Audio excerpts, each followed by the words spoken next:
ओम शांति। आज 5/2/2025 महावाक्य है, मीठे बच्चे, इस शरीर रूपी कपड़े को यहाँ ही छोड़ना है, इसीलिए इससे ममत्व मिटा दो। कोई भी मित्र संबंधी याद न आए। प्रश्न, जिन बच्चों में योग बल है उनकी निशानी क्या होगी? उत्तर, उन्हें किसी भी बात में थोड़ा भी धक्का नहीं आएगा, कहाँ भी लगाव नहीं होगा। समझो आज किसी ने शरीर छोड़ा तो दुख नहीं हो सकता, क्योंकि जानते हैं इनका ड्रामा में इतना ही पार्ट था। आत्मा एक शरीर छोड़ जाए दूसरा लेगी। ओम शांति। यह ज्ञान बड़ा गुप्त, इसमें नमस्ते भी नहीं कहनी पड़ती। दुनिया में नमस्ते अथवा राम राम आदि कहते हैं, यहाँ पे सब बातें चल नहीं सकती, क्योंकि यह एक फैमिली है। फैमिली में एक दो को नमस्ते व गुड मॉर्निंग करे इतना शोभा नहीं है, इतना शोभता नहीं।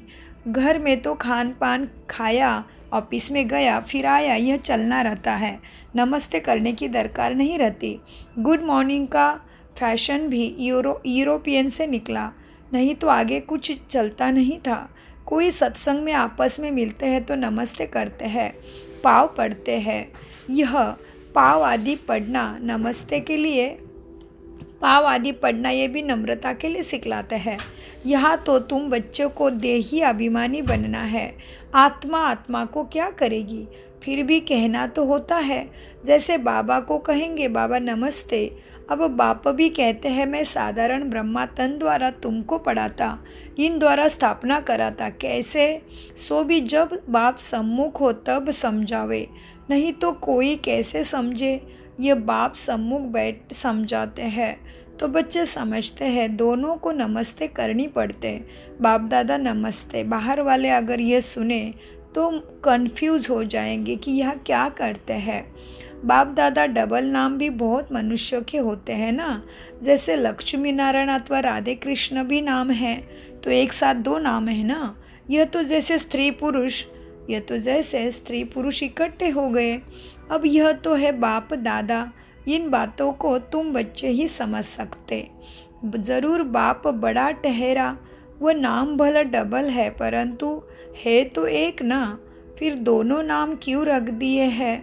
अभी तुम बच्चे जानते हो यह नाम रॉन्ग है। बाबा को और तो कोई पहचान न सके। तुम कहेंगे नमस्ते बाप दादा, बाप फिर कहेंगे नमस्ते जिस्मानी रूहानी बच्चे, परंतु इतना लंबा शोभता नहीं। अक्षर तो राइट है। तुम अभी जिस्मानी बच्चे भी हो तो रूहानी बच्चे भी हो। जिस्म माना शरीर भी है और आत्मा लाइट भी है। तो शिव बाबा अभी सभी आत्माओं का बाप और फिर प्रजा पिता भी ज़रूर प्रजा का पिता है। प्रजा पिता ब्रह्मा की संतान तुम सब भाई बहन हैं। प्रवृत्ति मार्ग हो जाता है। प्रवृत्ति माना घर में सबके साथ, सभी व्रतियों के साथ रहना, गृहस्थी। तो बाबा कहते प्रवृत्ति मार्ग हो जाता है। तुम हो सब ब्रह्मा कुमार कुमारियाँ। ब्रह्मा कुमार कुमारियाँ होने से प्रजापिता भी सिद्ध हो जाता। इसमें अंधश्रद्धा की बात नहीं। बोलो, ब्रह्मा कुमार कुमारियों को बाप से वर्षा मिलता, सुख शांति का, स्वर्ग का। ब्रह्मा से नहीं मिलता। ब्रह्मा भी क्या कहते बाबा? ब्रह्मा से वर्षा नहीं मिलता, शिव बाप से वर्षा मिलता है, सुख शांति स्वर्ग की बादशाही। ब्रह्मा भी शिव बाबा का ही बच्चा है। सूक्ष्म वतनवासी ब्रह्मा विष्णु शंकर, यह है रचना। इनों का रचयिता है शिव। शिव के लिए तो कोई कह न सके कि इनका क्रिएटर कौन है। शिव का क्रिएटर कोई होता नहीं। ब्रह्मा विष्णु शंकर, ये है शिव बाबा की रचना। इनों के भी ऊपर है शिव। सब आत्माओं का बाप है शिव पिता। अब क्रिएटर है तो प्रश्न उठता है, कब क्रिएट किया? नहीं, यह तो अनादि है। इतनी आत्माओं को कब क्रिएट किया, यह प्रश्न नहीं उठ सकता। यह अनादि ड्रामा चला आता है। अनादि माना इसका आदि और अंत नहीं है, बेअंत है। इसका कभी अंत नहीं होता। यह बातें तुम बच्चों में भी नंबरवार समझते हैं। यह है तो बहुत सहज। एक बाप के सिवाय और किसी से लगाव न हो। कोई भी मरे व जिए गायन भी है। अम्मा मरे तो भी हलवा खाना। समझो कोई भी माँ मर जाता है, फिक्र की बात नहीं होती, क्योंकि यह ड्रामा अनादि बना हुआ है। ड्रामा अनुसार उनको इस समय जाना ही था। इसमें कर ही क्या सकते हैं। जरा भी दुखी होने की बात नहीं। यह है योग बल की अवस्था। लॉ कहता है जरा भी धक्का नहीं आना चाहिए। सब एक्टर्स हैं ना इस नाटक में, तो सबका पार्ट अपना अपना है। जिसका यहाँ का पार्ट खत्म होता दूसरे रोल के लिए चली जाते, दूसरे शरीर लेती आत्मा, तो अपना अपना पार्ट बजाते रहती है आत्मा। बच्चों को तो ज्ञान मिला हुआ है ना। बाप से कहते हैं, हे परमपिता परमात्मा, आकर हमको ले जाओ। इतने सब शरीरों का विनाश कराया, सब आत्मा को साथ ले जाता। यह तो बहुत भारी काम हुआ। यहाँ कोई एक मरता है तो 12 मास रोते रहते। बाप तो इतनी सारी ढेर का आत्माओं को ले जाएंगे, सबके शरीर यहाँ ही छूट जाएंगे। बच्चे जानते हैं महाभारत लड़ाई लगती है तो मच्छर सदृश सब जाते हैं।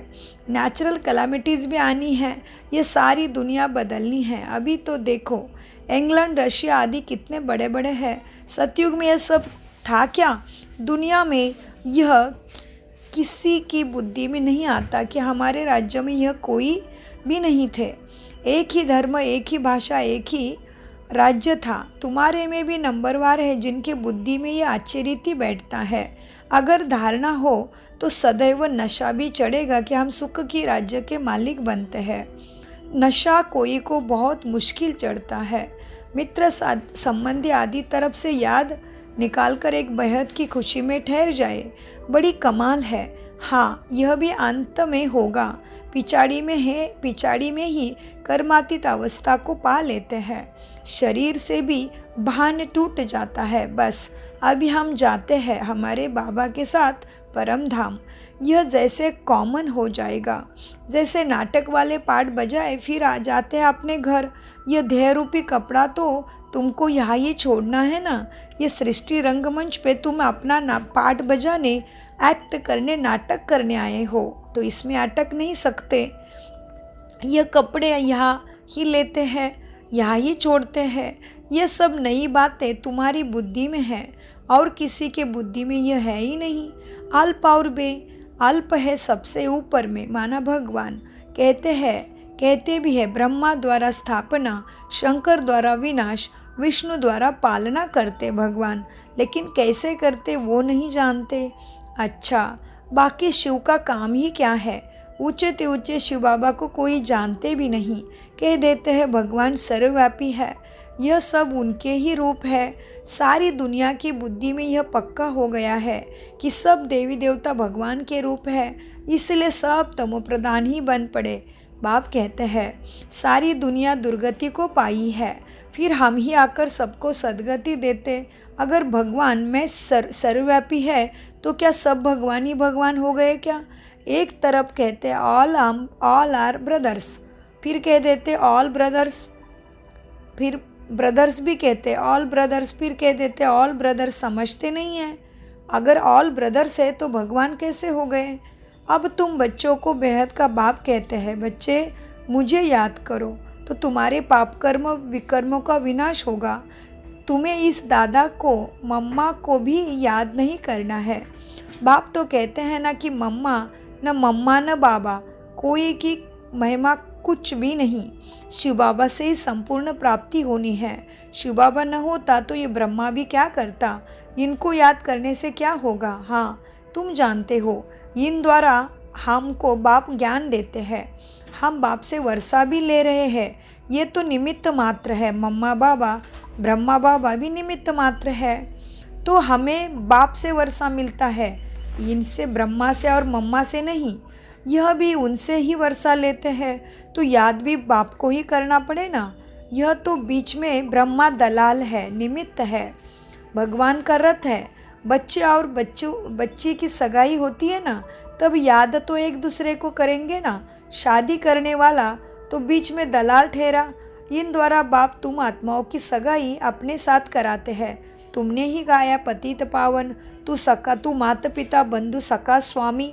तो परमपिता परमात्मा सभी आत्माओं का स्वामी है, माना परम ईश्वर, परम पिता परमेश्वर है। परम ईश्वर परमेश्वर परमपिता सभी आत्माओं का पिता भी है, ईश्वर भी है, स्वामी भी है। इन द्वारा बाप तुम आत्माओं की सगाई अपने से कराते हैं, किन द्वारा? ब्रह्मा द्वारा। इसलिए गायन भी है, सद्गुरु मिला दलाल के रूप में। सद्गुरु कोई दलाल नहीं है, सद्गुरु तो निराकार है। भले गुरु ब्रह्मा गुरु विष्णु कहते हैं, परंतु अर्थ नहीं जानते, परंतु वह कोई गुरु नहीं है। सतगुरु एक परमपिता परमात्मा शिव बाबा है, जिसको तुम बाप ही कहोगे। ये तुम्हारा आत्मा का बाप हो गया। सद्गुरु एक बाप ही है जो सर्व की सद्गति करते। बाप ने तुमको सिखाया है, तब तुम औरों को भी रास्ता बताते हो। सबको कहते हो कि देखते हुए भी नहीं देखो। बुद्धि शिव बाबा से लगी रही। इन आँखों से जो कुछ देखते हो सब कुछ खत्म, कब्र दाखिल होना है। याद एक बाप को करना है, ना कि इनको। बुद्धि कहती है इनसे थोड़ी ही वर्षा मिलेगा। वर्षा तो शिव बाप से मिलना है। जाना भी बाप के पास ही परम धाम है। स्टूडेंट को थोड़ी याद करेंगे। स्टूडेंट तो टीचर को याद करेगा ना, टीचर ने क्या सिखाया उसको याद करेगा। स्कूल में जो तीखे बच्चे होते हैं, तेज होते हैं, फिर औरों को भी उठाने की कोशिश करते हैं। बाप भी कहते हैं एक दो को ऊंचा उठाने की कोशिश करो, परंतु तकदीर में नहीं है तो पुरुषार्थ भी नहीं करते, थोड़े में ही राजी हो जाते हैं। समझना चाहिए, प्रदर्शनी में बहुत आते हैं तो समझाना भी चाहिए। बहुतों को समझाने से उन्नति बहुत होती है। निमंत्रण देकर मंगाते हैं तो बड़े बड़े समझदार आदमी आते हैं। बिगर निमंत्रण से तो कई प्रकार के लोग आ जाते हैं, क्या क्या उल्टा सुल्टा बोलते रहते हैं। रॉयल मनुष्य की चाल चलन भी रॉयल होती है। रॉयल आदमी रॉयल्टी से अंदर, बाबा क्या कहते हैं, रॉयल आदमी रॉयल्टी से ही अंदर घुसेंगे ना, चलन भी बहुत फर्क रहता है। उनमें चलन की बोलने की कोई फजीलत नहीं रहती। मेले में तो सभी प्रकार के आ जाते हैं। तो अभी कुंभ मेला चल रहा है, महाकुंभ मेला, जो 140 वर्ष के बाद ही आता है प्रयागराज में। तो उसमें ब्रह्मा कुमारी का बहुत सुंदर प्रचंड मेला प्रदर्शनी लगाई है। तो उसमें अनेक मनुष्य आत्माएं आके अपने सद्गति को प्राप्त कर रहे हैं, भगवान की छत्र छाया को प्राप्त कर रहे हैं। मेले में तो सभी प्रकार के आ जाते हैं, किसी को मना नहीं की जाती। इसलिए कहा भी प्रदर्शनी में निमंत्रण कार्ड पर मंगाएंगे तो रॉयल अच्छे अच्छे लोग आएंगे, फिर वह औरों को भी जाकर सुनाएंगे। फिर फीमेल्स का प्रोग्राम रखो तो फिर सिर्फ फीमेल्स ही आकर देखेंगे, क्योंकि कहाँ फीमेल्स बहुत पर्दे नसीन होती है। तो सिर्फ फीमेल्स का ही प्रोग्राम हो, मेल कोई ना आए। बाबा ने समझाया है, पहले तुमको यह समझाना है, शिव बाबा निराकार है। शिव बाबा और प्रजापिता ब्रह्मा दोनों बाबा ही हुए, दोनों एक रस तो हो ना सके। जो दोनों बाबाओं से वर्षा मिले, वर्षा तो शिव पिता से माना दादे का है या बाप का मिलेगा। दादे की मिल्कियत पर हक लगता है। भला कैसा भी कपूत बच्चा होगा तो भी दादे का और बाप का वर्षा तो मिलता है, यह कायदा है। समझते भी है इनको पैसा मिलने से 1 वर्ष के अंदर उड़ा देंगे, लेकिन गवर्नमेंट के लॉ ऐसा है, जो बाप का बच्चा बना तो दादे का और बाप का वर्षा बच्चे को मिलता है। गवर्नमेंट कुछ नहीं कर सकती। बाबा तो अनुभवी है। एक राजा का बच्चा था, 1 करोड़ रुपया। बाबा अभी कौन सा बाबा बोल रहा है? ब्रह्मा बाबा का अनुभव बता रहे हैं। एक राजा का बच्चा था, 1 करोड़ रुपया 12 मास में ख़त्म कर दिया। ऐसे भी होते हैं। शिव बाबा तो नहीं कहेंगे कि हमने देखा है, ये दादा कहते हैं हमने बहुत ऐसे मिसाल देखे। ये दुनिया तो बड़ी गंदी है। यह है पुरानी दुनिया, पुराना घर। पुराने घर को हमेशा तोड़ना होता है ना, नया कैसे बनेगा? नहीं तो इन लक्ष्मी नारायण को राजा ही घर देखो, कैसे फर्स्ट क्लास है सत्यु के महल। अभी तुम बाप दादा के द्वारा राजा ही प्राप्त करोगे। अभी तुम बाप द्वारा समझ रहे हो, तुम भी नर से नारायण बनते हो। यह है सत्य नारायण की कथा। यह भी तुम बच्चे ही समझते हो। तुम्हारे में भी पूरे फ्लावर्स अभी बने नहीं है। इसमें रॉयल्टी बड़ी अच्छी चाहिए। तुम उन्नति को दिन प्रतिदिन पाते रहते हो, फ्लावर्स बनते जाते हो, माना सद्गुणी बनते जाते हो। तुम बच्चे प्यार से कहते हो बाप दादा, यह भी तुम्हारी नई भाषा है जो मनुष्य की समझ में नहीं आ सकती। समझो बाबा कहा भी जाए तो बच्चे कहेंगे बाप दादा नमस्ते, बाप रिस्पॉन्ड देंगे रूहानी जिस्मानी बच्चों को नमस्ते। ऐसे कहना पड़े ना, कोई सुनेंगे तो कहेंगे यह तो कोई नई बात ही है। बाप दादा इकट्ठे कैसे कहते हैं? बाप और दादा दोनों एक कभी होते हैं क्या? नाम भी दोनों के अलग है। एक का है शिव बाबा और एक का है ब्रह्मा दादा, माना बड़ा भाई भी है। ब्रह्मा माँ भी है तुम्हारा, ब्रह्मा शिव बाबा का दलाल भी है, ब्रह्मा शिव बाबा का निमित्त रथ भी है, ब्रह्मा भागीरथ भी कहते हैं। हाँ, ब्रह्मा की रचना परमपिता परमात्मा द्वारा हुई है, इसलिए ब्रह्मा द्वारा स्थापना, विष्णु द्वारा नई सृष्टि की पालना और शंकर द्वारा पुरानी दुखी दुनिया का विनाश। ये सब त्रिमूर्ति, इसलिए बाबा को त्रिम्बकेश्वर भी कहते हैं। त्रिम्बक के माना तीनों देवताओं का रचयिता। तो बाबा कहते हैं नाम भी दोनों के अलग है। शिव बाबा, ब्रह्मा दादा, तुम इन दोनों के भी बच्चे हो, क्योंकि वो प्रजापिता ब्रह्मा भी है ना, प्रजा का पिता भी है, और तुम आत्माओं का शिव बाबा भी पिता है। तो तुम इन दोनों पिताओं के बच्चे हो। तुम जानते हो इनके अंदर शिव बाबा बैठा है, किसके अंदर? ब्रह्मा के अंदर। हम बाप दादा के बच्चे हैं। यह भी बुद्धि में याद रहे तो खुशी का पारा चढ़ा रहे, और ड्रामा पर भी पक्का रहना है। समझो कोई ने शरीर छोड़ा, जाकर दूसरा पार्ट बजाएंगे। हर एक आत्मा को अविनाशी अपना अपना पार्ट मिला हुआ है, इसमें कुछ भी ख्याल होने की दरकार नहीं। उनको दूसरा पार्ट जाए बजाना है, वापस तो बुला ना सकते। ड्रामा है ना, इसमें रोने की कोई बात नहीं। ऐसे अवस्था वाले ही निर्मोही राजा जाकर सतयुग में बनते हैं। सतयुग में सब निर्मोही होते हैं। यहाँ कोई मरता है तो कितना रोते हैं। बाप को पा लिया तो फिर रोने की दरकार ही नहीं। बाबा कितना अच्छा रास्ता बताते हैं, कन्याओं के लिए तो बहुत अच्छा है।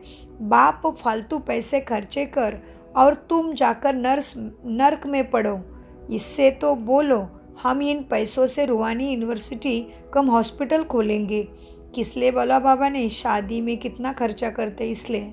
बाबा कहते बाप फालतू पैसे खर्चा करे तो तुम जाकर नरक में पड़ोगे, इससे तो बोलो हम इन पैसों से रूहानी यूनिवर्सिटी कम हॉस्पिटल खोलेंगे, माना ब्रह्मा कुमारी सेंटर, जिसमें आत्माओं को सद्गति, सद्बुद्धि, हेल्थ, वेल्थ, हैप्पीनेस का मार्ग मिलेगा। तो बहुतों का कल्याण करेंगे तो तुम्हारे भी पुण्य, हमारा भी पुण्य हो जाएगा। ऐसे अपने बाप को बोलो। बच्चे खुद भी उत्साह में रहने वाले हो कि हम भारत को स्वर्ग बनाने के लिए अपना तन मन धन सब खर्च करेंगे। इतना नशा रहना चाहिए। दोनों हो तो दो, देना हो तो दो, ना देना हो तो ना दो। ऐसे तुम कन्याओं को एकदम पक्का, निर्भय, निडर बनके परमात्मा के सेवा में निकलना चाहिए कि ताकि खुद का भी कल्याण हो। क्योंकि पुण्य कब होता है? जो अभी जिसको जो चीज़ की ज़रूरत है वो हमें देना। तो समाज में सुख शांति की बहुत ज़रूरत है। कितनी अशांति और दुख है, तो सुख शांति का मार्ग तो परमपिता परमात्मा ही बताते हैं। तो उस मार्ग पे हम चलेंगे तभी तो हम दूसरे को बता सकेंगे। इसलिए बाबा कहते हैं तुम कन्याओं को और सभी को ही इतना नशा रहना चाहिए। धन देना हो तो दो, ना देना हो तो ना दो। तुम अपना कल्याण और बहुतों का कल्याण करना नहीं चाहते हो क्या? इतनी मस्ती अंदर में नशा होनी चाहिए, उमंग उत्साह होना चाहिए। खास कुमारियों को तो बहुत खड़ा होना ही चाहिए। अच्छा, मीठे मीठे सिकिलदे बच्चों प्रति माता पिता बाप दादा का याद प्यार और गुड मॉर्निंग। रूहानी बाप की रूहानी बच्चों को नमस्ते। हम रूहानी बच्चों की रूहानी बाप दादा को याद प्यार गुड मॉर्निंग, नमस्ते प्यारे बाबा, नमस्ते। धारणा के लिए मुख्य सार, अपनी चाल चलन बहुत रॉयल रखनी है, बहुत फजीलत से बातचीत, मतलब बहुत ही मैनर्स के साथ बातचीत करनी है, नम्रता का गुण धारण करना है। इन आँखों से जो कुछ दिखाई देता है ये सब ख़त्म माना कब्र दाखिल होना है, क्योंकि जिस तरह से घर पुराना होता है तो गिर के नया बनाना पड़ता है ना, वैसे ही ये दुनिया कलयुग अति भयंकर दुखों का समय चल रहा है। तो दुख नष्ट होने के लिए क्या करना पड़ेगा? संपूर्ण परिवर्तन ज़रूरी है, जो परमपिता परमात्मा द्वारा हो रहा है। प्रकृति माँ के खेल हम चारों तरफ देख रहे हैं। तो बाबा कहते हैं बच्चे, इन आँखों से जो कुछ दिखाई देता है ये सब कब्र दाखिल होना है। तो आत्मा तो इन आँखों से नहीं दिखती, उसके लिए तो बुद्धि की आँख खोलनी पड़ती, मन द्वारा दिखाए। मन बुद्धि द्वारा आत्मा का अनुभव कर सकते हैं। तीसरे नेत्र से आत्मा दिखाई देती है। तो इन शरीर के नेत्रों से जो कुछ दिखता है वो कब्र दाखिल होना है। बाकी ये प्रकृति माँ, आत्मा परमात्मा तो अजर अमर अविनाशी है। तो बाबा कहते हैं यह सब कब्र दाखिल होना है, इसलिए इसको देखते भी नहीं देखना है। एक शिव बाबा को ही मन में याद करना है, किसी देहधारी को याद नहीं करना है, नहीं तो उनकी विकारी वृत्ति तुम्हारे मन पे डाउनलोड हो जाती है। वरदान, मास्टर ज्ञान सागर बन, गुड़ियों का खेल समाप्त करने वाले, स्मृति सो समर्थि स्वरूप भव। गुड़ियों का खेल कौन खेलता है? छोटा बच्चा।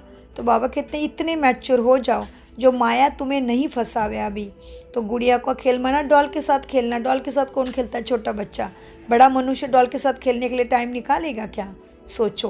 तो इसलिए बाबा वरदान देते हैं, मास्टर ज्ञान सागर बन, गुड़ियों का खेल समाप्त करने वाले, स्मृति सो समर्थि स्वरूप भव। वरदान का विस्तार, जैसे भक्ति मार्ग में मूर्ति बनाकर पूजा आदि करते फिर उन्हें डुबा देते, तो आप उसी गुड़िया की पूजा करते हो। ऐसे आपके सामने भी जब कोई निर्जीव आसार बातें, ईर्ष्या, अनुमान, आवेश आदि की आती है और आप उनका विस्तार कर अनुभव करते या कराते हो कि यह सत्य है, तो यह भी जैसे उनमें प्राण भर देते हो। फिर उन्हें ज्ञान सागर बाप की याद से बीती कर सो उन्नति के लहरों में डुबाते भी हो। लेकिन इसमें भी टाइम तो वेस्ट जाता है ना, इसलिए पहले से ही मास्टर ज्ञान सागर बन, स्मृति सो समर्थि भव के वरदान से इन गुड़ियों के खेल को समाप्त कर और अपना समय श्वास संकल्प प्राप्ति में लगा दो, सफल करो। स्लोगन, जो समय पर सहयोगी बनते हैं उन्हें एक का पदम गुना फल मिल जाता है। अव्यक्त इशारे, एकांत प्रिय बनो। क्या कहते बाबा? एकांत प्रिय बनो, एकता और एकाग्रता को अपनाओ।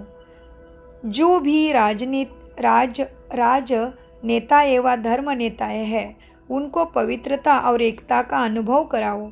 इसी की कमी के कारण दोनों सत्ताएं कमज़ोर है। धर्म सत्ता को राजसत्ताहीन बनाने का विशेष तरीका है। हाँ, धर्म सत्ता को क्या कहते हैं? धर्म सत्ता को धर्म सत्ताहीन बनाने का विशेष तरीका है पवित्रता को सिद्ध करना और राज्य सत्ता वालों के आगे एकता को सिद्ध करना। ओम शांति, ओम शांति, ओम शांति। मीठे प्यारे बाप दादा का अनगिनत पदम गुना शुक्रिया, शुक्रिया, शुक्रिया, शुक्रिया फरिश्तों।